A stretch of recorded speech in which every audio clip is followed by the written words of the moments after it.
আমার এই বন্ধু এসছে আমাদের নিপেনদা, আমাকে এসে বলল দাদা এই দুটো দীক্ষা দিয়ে দেন। আমি দেবো না, আমার এই দাদা দেবে। তারপরে খানিকক্ষণ নিয়ে গেল ঠাকুর, এসে বললো এখন নেবো না, পরে বলে চলে গেল। আমি মাকে ডাকলাম, বললাম যাজন করতে হবে, তুমি কেমন চলো বলো, তোমার কথা হচ্ছে মুগ্ধ হয়েছেন, ঠাকুরের দীক্ষা নিতে চেয়েছেন কি, তবে তো সে দীক্ষা নিয়ে করবে। তুমি রাস্তা থেকে ধরে নিয়ে এসে বলে দীক্ষা দাও, বলে হ্যাঁ, গিয়ে বললো না আমি এই দীক্ষা এখন দেবো না, আমি তো এর আগে দুবার দীক্ষা নিয়েছি। এই হওয়াটা হলো ব্যাপার। আমি কতটুকু ঠাকুর থেকে হতে পেরেছি। আমি তো কালকে সন্ধ্যের সময় আসলাম, প্রার্থনা আগে 5টা নাগাদ বোধহয়। যাই হোক, তখন তার মেয়ে আমাদের নিয়ে গেল ভবনে দেখতে।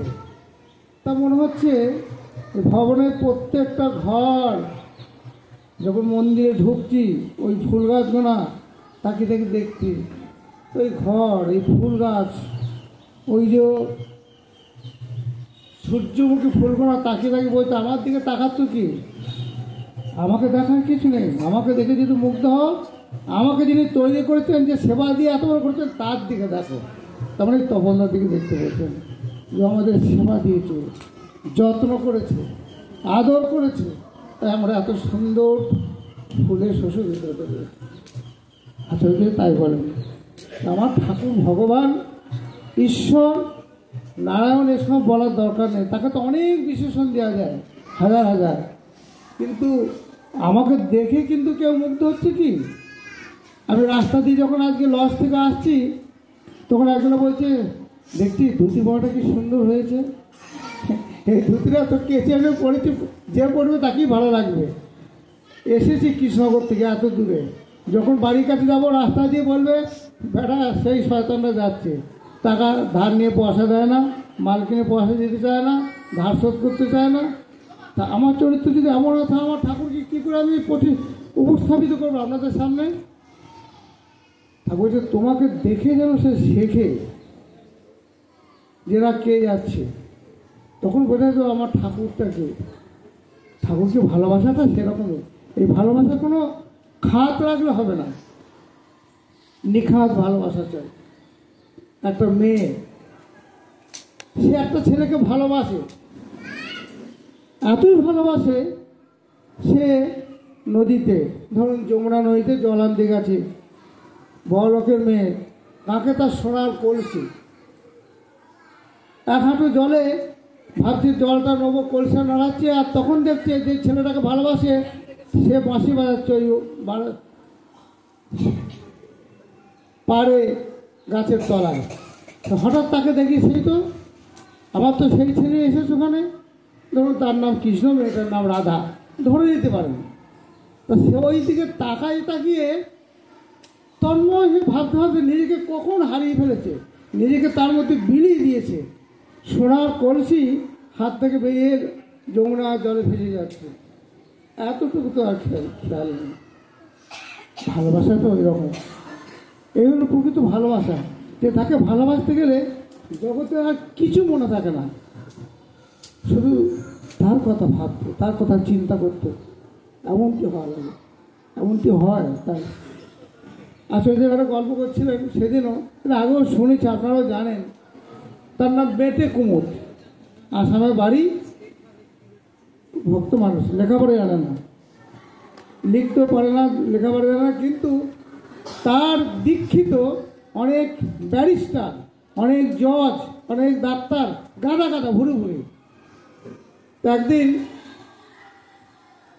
শ্রী বরদাদাকে জিজ্ঞেস করতেন তুই যে এত দীক্ষা দিস, তার সঙ্গে খুব মজা করতেন। আসলে তো মানে শ্রী বরদার কথা বলছি, সেই সময়কার কথা, বরদা ঘরে বসে তুই যে এত দীক্ষা দিস, এত জজ, ব্যারিস্টার, ডাক্তার, ইঞ্জিনিয়ার, কী করে যাজন করিস তুই?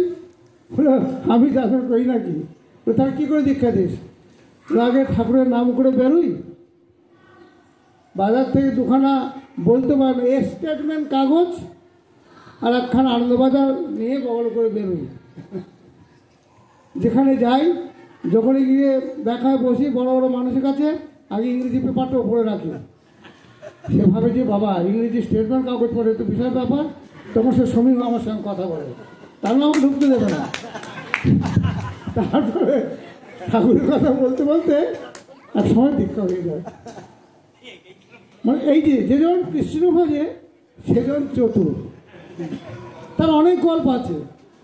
একদিন শিশি বর্দা তাকে বলছেন, তুই যে রাস্তা দিয়ে যাস সেসব বড় বড় দীক্ষিত তোকে সবাই প্রণাম করে, তোর কিছু মনে হয় না? ওই যে হাতিতে করে রাজা যায়, সবাই রাজাকে দুদিক থেকে প্রণাম করে। হাতি মনে করছে আমাকে করছে, কিন্তু প্রণাম তো করছে রাজাকে। তা আমি তো মাথায় করে ঠাকুরকে নিয়ে যাই, প্রণাম করে ঠাকুরকে আমাকে নাকি? ঠাকুর তো ঠাকুরকে প্রণাম করছে, আমাকে প্রণাম করে, আমি কখনো মনেও করি না। এক সময় ঠাকুর যখন পাবনা থেকে চলে এসেছিলেন এবারে, তখন ওখানে তো পাকিস্তান ভাগ হয়ে গেল। অনেকে ইষ্টবিতি পাঠাতে পারে, চিঠি লিখত শ্রী বর্দাকে যে আমাদের ইষ্টবিতি ওরা সব জমা হয়ে গেছে, কী করে যাবে? তা কে তখন পাকিস্তান থেকে নিয়ে আসবে? তখন তো বর্ডার খুব কড়াকড়ি, সেখানে চুরি ডাকাতি রাহাজানি হয়। ঠিক করা হলো ওই কুমুদ যাবে। শ্রী বর্দা পারবি আনতে? হ্যাঁ পারবো। তিনি তার কথা মতো চলে গেলেন। সেখানে গুরুবাইদের সঙ্গে দেখা করলেন, কিছুদিন থাকলেন, অনেক ইষ্টবিতির টাকা সব নোট করলেন, করে নিয়ে রাত্রিবেলা পার হয়ে ভোরবেলা এসে শিশু বর্দাকে প্রণাম করে নিয়ে আসছিস, সবার সঙ্গে দেখা করছিস, ইষ্টবিতি এনেছিস? বলে হ্যাঁ সব এনেছি। বলে তুই কী করে আনলি? বলে সে অনেক ঘটনা। বলে কেমন করে আনলি? বললেন আমি যখন বর্ডারে আসছি তখন দেখছি ওখানে সব ওই ডাকাত শয়তানগুলো বসে আছে, হাতে সব রিভলভার ভর্তি, তাকে যাকে পাবি কেটে ওখানে নেবে। তা আমি কী করলাম, দেখলাম এ তো সহজে ছাড়বে না, আমি আমার কাপড়টা খুললাম, আন্ডা প্যান্টটা খুললাম, আচ্ছা করে আন্ডা প্যান্টের টাকা পয়সা জামাগুলো খুলে জড়িয়ে মাথা মারলাম, যে কাপড়টাকে আচ্ছা করে জড়িয়ে লাঠি ঘোড়া ঘোরাতে চলে ওরা লোক বলছে সব পাগল রে, ওর ল্যাংটা হয়ে যায়, ছাড়বে। তাই বর্দা ওই ধন দেখিয়ে ধন লই আসি। মানে এই যে তার সহজ সরল কথা, যে ঠাকুরের ঐশ্বর্য ধন তিনি কেমন করে নিয়ে আসলেন, সেখানে তার কোনো লজ্জা, তার ঘৃণা, তার অপমান কিছু নেই। যে ঠাকুরের এই জিনিস আমাকে নিয়ে গিয়ে অফিসে জমা দিতে হবে, তার জন্য কী বুদ্ধি খাটাতে হবে, তাই করলেন, করে দিয়ে সেগুলো নিয়ে এলেন। আমার কথা বলে বলার উদ্দেশ্য এটাই, এগুলো হচ্ছে ভালোবাসার লক্ষণ, যে তিনি বলেছেন তার জন্য আমি সব করতে পারি। এর মধ্যে আমাদের সব কিছু থাকতে পারে। সেদিন অনেকেই বসেছিলেন, একটা মা, অল্প বয়সের মা, তারা বাঁচতে ইচ্ছা করে না, বাড়িতে রয়ে তারা গার্জিয়ান তাকে নিয়ে গেছে আচার্যদের কাছে, বলে সবসময় বলে মরবো মরবো মরবো। তো আচার্যদের কাছে বললো তুই তো কোনো কাজ করতে ইচ্ছা করে না? বলে আমার কিছু ভালো লাগে না। বলে তা তুই কী করবি? আমার মরতে ইচ্ছা করে। তার মুখ গম্ভীর, সবাই একটু থমথমে ভাব, তার বাড়ির গার্জেনও খুব, ও তো হাসেই না, সবাই আমরা ওখানে বসে আছি। বলে খুব মরতে ইচ্ছা করে? হ্যাঁ আমার আর বাঁচতে ইচ্ছা করে, মরতে ইচ্ছা করে। বলে শোন, তোর যখন মরতে ইচ্ছা করবি না আমার এখানে চলে আসবি, আমার এখানে দেখছিস চারখানা বড় বড় ফ্যান, একটা ফ্যানে তোকে দড়ি দিয়ে বেঁধে ঝুলিয়ে দেবো। যেই বলেছেন, যাকে যে মরতে আসছে সেও হো হো করে হাসছে, সবাই হো হো করে হাসছে, মানে গোটা পরিবেশটাই বদলে। কি কবে মরবি বল? এটাকে ফ্যান ঝুলিয়ে দেবো। মরবি? বললো এখন মরবো না। তাহলে আমি যা বলি তাই করবি। মরি কি করবি? জীবনটা দিয়েছেন যিনি, তার যখন ইচ্ছা হবে তখন তিনি তোকে নেবেন। তুই ইচ্ছা করে তুই দিবি কেন? তোর জিনিস, এটা তো তোর, এটা তো ঈশ্বর তোকে দিয়েছেন। তাকে জীবনটাকে যত্ন করতে হবে, ভালোবাসতে হবে। তুই ঠাকুরকে দীক্ষা নিয়েছি না? হ্যাঁ দীক্ষা নিয়েছি। তাহলে জীবনটাকে ভালোবাসতে হবে, ঠাকুরকে ভালোবাসতে হবে। জীবনটাকে তিনি কি মন্দিরের বিগ্রহের মতো তাকে যত্ন করে রাখতে বলেছেন, তেমন করে যত্ন করে রাখবি। তিনি যা যা পছন্দ করেন তাই করবি। মানুষকে ভালোবাসবি, বাবা মাকে ভালোবাসবি, বাড়ির সব লোককে ভালোবাসবি। তাহলে তো এই জীবন নিয়ে লাভটা কি আমাদের?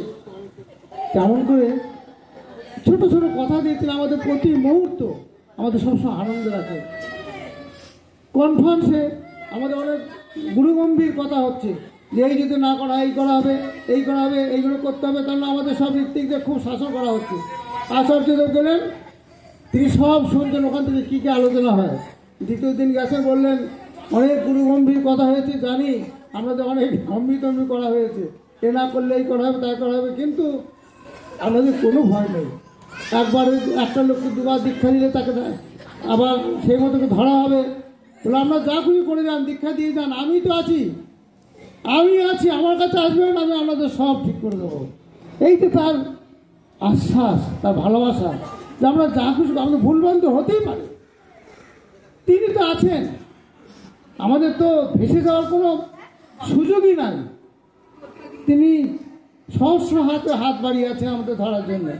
কিন্তু তোমরা যা খুশি কর, শুধু তাকে মাথায় রেখে তার খুশির জন্য, তার তৃপ্তির জন্য, তার ভালোবাসার জন্য করে চল। এই করতে গেলে আমাদের ভুল ত্রুটি হতেই পারে, ভুল ত্রুটি হতে পারবো, হবে বলে কি কাজ করবো না? আমরা রাস্তা দিয়ে এর আগেবার যাচ্ছি, এখান থেকে আমরা গাড়ি নিয়ে এসেছিলাম, যাওয়ার সময় আমরা এলাম সোজা বাসন্তী রোড দিয়ে, যাওয়ার সময় আমাদের গাড়ি চলে গেল। এবার দেখি ক্যানিং, আমার যা একটু ভুল রাস্তা আসছি, তো কোথায় বা ক্যানিং দিয়ে কোথায় ঘুরতে ঘুরতে ঘুরতে ঘুরতে 3 ঘন্টা লেটে গিয়ে পৌঁছালাম। কিন্তু লক্ষ্যে আমরা পৌঁছেছি। তা আমাদের ভুল হতেই পারে, ভুল হওয়ার জন্যে তিনি আছেন, তিনি সংশোধন করে দেবেন। আমাদের শুধু করা, আমরা নিজেকে সবসময় চিন্তা করব যে আমি নিজে ঠিক ঠিক হচ্ছি তো। আমি তো বলেছি রোজ অক্ষর দিই, আমি দীক্ষা দিয়ে সবাইকে শেখাই, রোজ বলবো আমি অক্ষর দিই, আমি অমানি, এগুলো তো বলি। আমি সেটা হয়ে উঠছি তো? আমার পরিবারে আমার বাবা, আমার মা, আমার যারা বিবাহিত স্ত্রী, ছেলে মেয়ে, তাদের সঙ্গে ঠিক ঠিক ব্যবহার করি তো? আমার যে প্রতিবেশী, আমার যে পরিবেশ, তাদের জন্য ঠিক ঠিক কথা বলি তো? তাদের সঙ্গে হেসে খুশি, তাদের সুখ দুঃখে তাদের পাশে যাওয়া, এগুলো করি তো? এগুলো কি আমরা নিজেকে একটা জিজ্ঞাসা করতে পারি না? প্রতিদিন সারাদিন চলার পর রাত্রে যে আমি পাশের বাড়ির মাসিমা খুব অসুস্থ ছিল, একবার কি দেখতে গিয়েছিলাম? আমার ছেলেটাকে, ছেলের তো দোষ, আমি ছেলেটাকে মেয়েটাকে একটু বুকে জড়িয়ে ধরে আমি কি একটু জিজ্ঞেস করতে পারি না, মা আজকে তো স্কুলে দেরি হলো কেন, মা আজকে কলেজে দেরি হলো কেন, তুই আজকে টিফিনটা খেয়েছিলি তো? আমার তো দায়িত্ব আছে, তা আমি সেটা করি তো। আমার স্ত্রীর সঙ্গে আমি একটুখানি ভালো করে গল্প করি তো। আচ্ছা, এই কথা বলেন যে প্রতিদিন অন্তকে সারাদিন ব্যস্ত থাকুন, রাত্রে যখন খাবেন তখন একসাথে বসে নিজেদের মধ্যে আলাপ আলোচনা করুন, কথা বলুন, নিজেদের হাসি ঠাট্টা সব রকম কথা, ছেলে মেয়ে স্ত্রী একসঙ্গে আলোচনা করুন। তাহলে দেখবেন মনের যত গ্লানি সব ভেসে যাবে, সব দেখবেন একটা সুন্দর পরিবেশ। আজকে যে কথা একটু আগেই তপনদা বলছিলেন যে আমাদের ছেলে মেয়ে, মা বাবাকে দরজা খুঁজছে না, এসব থাকবেই না। আসলে এইটি চাইছেন যে সহজ সরল জীবনযাপন করো, কোনো ভাব গম্ভীর না। রাস্তা একটা বন্ধুর সঙ্গে দেখা হলো, গিয়ে বলো, তার সঙ্গে প্রাণ খুলে আনন্দ করো। ও ওদিকে যাচ্ছে বলে না, ও সৎসঙ্গে যাচ্ছে, ও আমার সঙ্গে করে আমি ওই দিকে দিয়ে ঘুরে যাবো, একটু পাশ দিয়ে, তাও ভালো। তা কেন, একটু গিয়ে জড়িয়ে ধরো, দাদা খুব ভালো লাগলো আপনি আসছেন। সাধারণ এই চলা বলা আচরণ করা যদি আমরা একটুখানি করতে পারি, তাহলে অন্তপক্ষে আর কিছু হোক না হোক আমার জীবনটা সুন্দর হবে, আমি ঠাকুরের উঠবো। আমার সবাইকে ঠাকুরের করে দায়িত্ব আমাকে ঠাকুর দেননি, আমাকে তিনি বলেছেন যে আগে তুমি ঠাকুরে হয়ে ওঠো, তাহলে তোমার দেখা দেখি তুমি, তোমার পরিবার, দেশ, তোমার জাতি ঠিক, তুমি ঠিক হয়েছো কিনা সবসময় সেটা আমি আমাকে জিজ্ঞাসা করবো। আর সকালবেলায় ওখান থেকে চলে এলাম, লজ থেকে ঠান্ডুর পাতা খেয়ে আসিনি, ভাবছি ওখানে প্রসাদ দিচ্ছে, প্রসাদ খেয়ে ফেলছি। তারপর আমার একটা ভাই যে বললো ঠান্ডুর পাতা খেয়েছে না, তারপরে এইখান থেকে গিয়ে ঠান্ডুর পাতা নিয়ে দিল। তো এটাও তো আমি জিজ্ঞেস করতে পারি, ঠাকুর তো বলছে একটা করে ঠান্ডুর, এ তো লাখ টাকা দাম না, 10-20 টাকা একটা পাতার দামও না। এইখানে খুঁজি চারিদিকে কত পাতা, না পাইলে দুটো তুলসী পাতা, এটা কি খেয়েছি আমরা? এত লোক জিজ্ঞেস করা হচ্ছে সবাই ঠান্ডুর পাতা খান, দেখা যাবে অর্ধেক হাত উঠছে না।